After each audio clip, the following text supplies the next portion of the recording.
Ya, baik saudara-saudara, kita kembali membahas tentang di mana dugaan dana korupsi BTS 4G mengalir ke 3 parpol.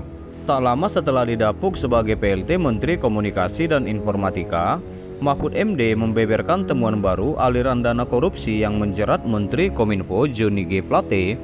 Dari kabar yang didapat, ia menduga ada 3 partai politik yang menikmati kecuran dana korupsi BTS 4G senilai 8 triliun ini.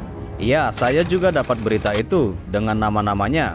Tapi saya anggap itu gosip politik, kata Mahfud di kantor Kominfo Jakarta Selasa tanggal 23 Mei 2023. Lalu saudara-saudara, saat ini ia menambahkan aparat bekerja sesuai koridor hukum. Dirinya pun sudah melaporkan hal tersebut kepada Presiden Jokowi ya. Dalam laporannya itu, Pak Mahfud juga memastikan tidak akan masuk ke ranah gosip politik yang berpotensi menimbulkan kemelut. Lalu saudara-saudara, sikap Pak Mahfud tersebut dinilai pengamat politik dari Universitas Al-Azhar Indonesia yang bernama Ujang Komarudin akan berbeda saat membuka transaksi janggal 349 triliun di Kemenq. Ia meyakini Menko Polhukam memiliki data tersebut namun tidak membukanya secara gamblang. Tinggal diaudit saja. Apakah ada aliran dana ke 3 parpol? Saya yakin Mahfud MD tahu itu, karena dia akan membawahi BPKP. Bisa memanggil pula kan? Tapi memang kelihatannya tidak berani untuk mengungkap, karena bagaimanapun Pak Mahfud pengen jadi cawapres. Cawapres itu perlu dukungan partai politik. Kalau membuka kan parpol ogah-ogah mendukung, kata Ujang pada Rabu tanggal 24 bulan 5 2023. Direktur Eksekutif Indonesia Political Review ini meminta agar data tersebut dibuka di pengadilan.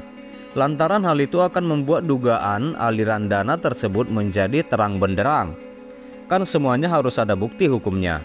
Jadi dibuka saja nanti, kan memang secara hukum dibukanya di pengadilan. Mahfud tidak mungkin membuka, tidak boleh. Jadi semua pihak, kita ingin bersih buka-bukaan, momentumnya dibuka di pengadilan saja. Kita ingin bersih buka-bukaan, momentumnya dibuka di pengadilan saja. Itulah yang dikatakan Ujang. Nah, lalu Ujang memaparkan kembali kasus korupsi yang menjerat pejabat dari petinggi parpol akan diupayakan untuk tidak menyentuh partai, tempat di mana sang politikus tersebut bernaung. Kendati ada bukti yang cukup, kasusnya akan diupayakan berakhir pada pejabat tersebut. Seperti itu kejadiannya, walaupun buktinya ada ke partai tapi akan dikamuflasekan seolah-olah tidak ke partai gitu loh. Seolah-olah nanti berhenti kepada anggota DPR di partai tertentu. Sama kasus di PDIP, Golkar, begitu. Makanya Mahfud bilang gosip karena ada tapi dianggap tidak ada, dia menandaskan.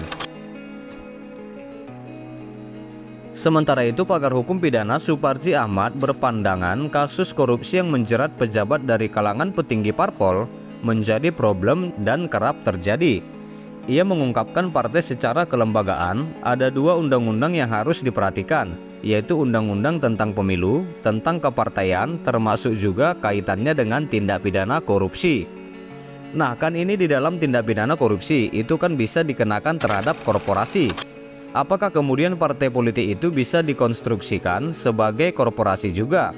Kalau sekiranya bisa, sebetulnya kan bisa dikenakan sanksi terhadap partai tersebut, mulai dari denda sampai pencabutan ataupun pembubaran. Itulah yang kembali dikatakan Ujang pada Rabu tanggal 24 Mei 2023 ya saudara-saudara.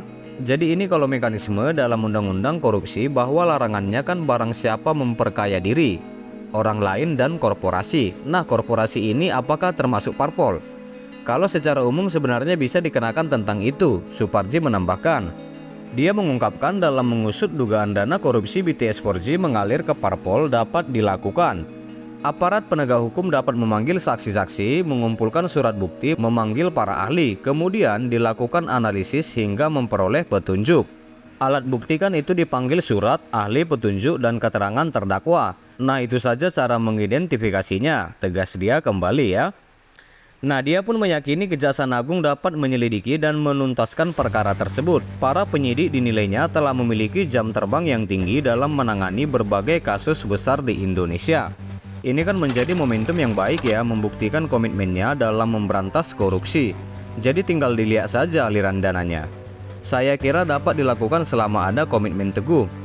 Dia kembali menegaskan ya saudara-saudara.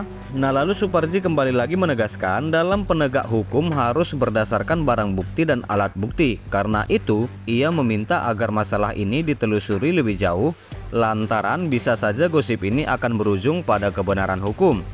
Bisa saja bermula dari gosip, kemudian ditelusuri barang bukti dan alat buktinya. Sayang sekali kalau energinya bicara gosip. Lebih baik buktikan. Kita bicara soal penegak hukum. Energi negara ini menjadi produktif dalam konteks pemberantasan korupsi, kata Suparji ya saudara-saudara. Nah lalu saudara-saudara, sementara itu Kapus Penkum Kejagung Ketut Sumedana mengungkapkan pihaknya masih terus melakukan penyidikan terhadap kasus korupsi BTS 4G tersebut. Pihaknya juga akan menyelidiki parpol yang diduga menerima kecurangan dana itu. Kita masih dalam proses penyidikan, apapun bisa dilakukan oleh penyidik karena perkaranya menyangkut kerugian negara yang begitu besar. Tentunya itu juga akan dilakukan pendalaman-pendalaman, kata Ketut Sumedana ya saudara-saudara pada Rabu tanggal 24 Mei 2023. Nah Ketut kembali mengungkapkan pihaknya belum menjadwalkan pemeriksaan terhadap petinggi parpol. Dirinya tidak dapat mengungkapkan benar tidaknya kabar tersebut lantaran menjadi domain penyidik. Jangan menanyakan melebar kemana-mana, kita fokus untuk menyelesaikan perkara yang sudah kita tangani. Mengalir kemana-mana nggak boleh, walaupun ada tidak akan kita ungkap, walaupun tidak ada kita tidak akan ungkap karena itu domain dari penyidik untuk kepentingan proses persidangan. Nanti kalau di sidang diungkap silahkan, karena kewajiban kita mengungkap untuk membuktikan perbuatan dari para tersangka dan terdakwa ketika sudah ada di pengadilan. Jelas Ketut Sumedana. Iya baik saudara-saudara, sampai situ dulu berita terkini yang bisa aku sampaikan, di mana muncul dugaan dana korupsi BTS 4G mengalir ke 3 parpol. Terima kasih buat saudara-saudara yang selalu stay di channel ini. Jangan lupa di like, tinggalkan komentar kalian di bawah, dan please share video ini saudara-saudara dan subscribe dan nyalakan loncengnya. Terima kasih.